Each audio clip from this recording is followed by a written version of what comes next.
Hi, this is Joseph Tan here from goodmonday.com. Today we're going to talk about a personal topic, and that is, why do children rebel? You know, when the child is born into the world, we are all aglow with pride and happiness because this little toddler seems like an angel. But after a few years, you will realize that when the toddler starts to whine, complain, cry, and be demanding, you realize that though the toddler is small in size, there exists within this toddler a human nature that is self-centered, that is self-entitled. In fact, all the whining and the complaining is quite adult-like in size.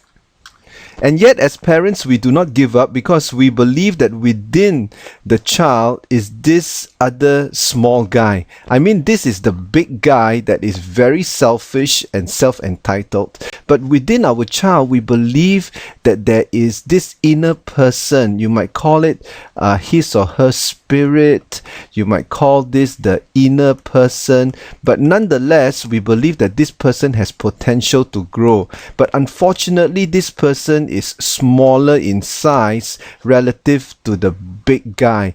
And furthermore, this person is weak. Now, our role as parents is to help this small guy to become bigger and to stop this big guy from getting any bigger.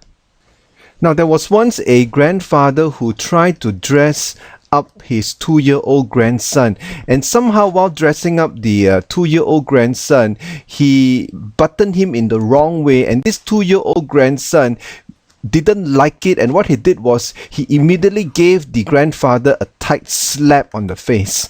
Now, when the little guy here gave the grandfather a tight slap on the face, we got to ask ourselves this all-important question: is it the big guy that is within this child that is responding to the grandfather, or is it the small guy? Now, in the case where the toddler gave the grandfather a big tight slap on the face, which is incidentally is a true story, this is the reaction coming from the big guy.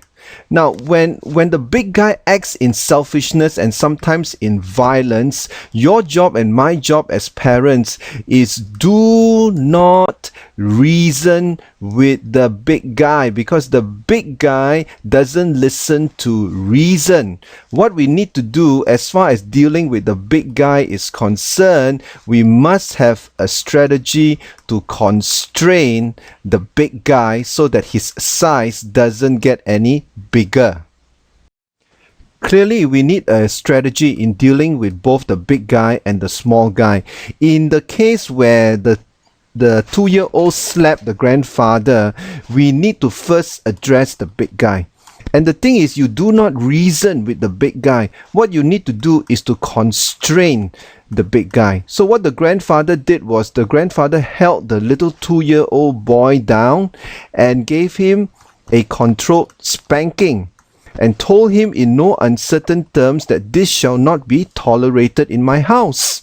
Now, when this constraint is put on the big guy, and the big guy has time to cool down, and once the big guy have cooled down, then the grandfather engages the 2-year-old in a conversation, and this is where the teaching begins.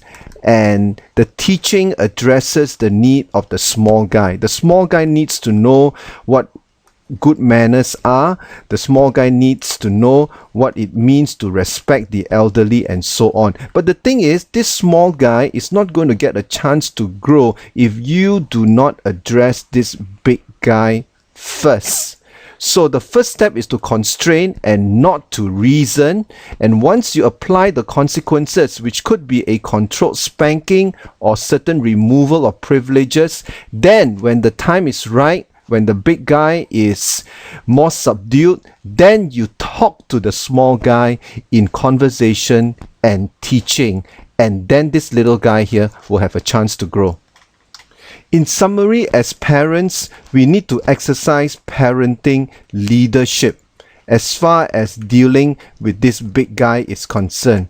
You know, although your toddler could be 4, 5, or your child 6, 7 years old, don't don't underestimate the size of this big guy. Whenever there is whining and whenever there is complaining or tantrum being thrown about, do not tolerate it. Exercise leadership, apply consequences, remove privileges, and in certain cases you might even have to give a certain amount of control spanking so that this big guy is subdued and contained. And later on, you can spend time in conversation with the small guy and help this small guy to grow. If you and I as parents do not exercise leadership to constrain this big guy, guess what? This big guy will grow bigger and bigger and bigger, and this small guy can hardly catch up. And before you know it, you have a rebellious teenager on your hands. All rebelliousness in the teenage season starts because we have not addressed this big guy in the growing years. Think about it.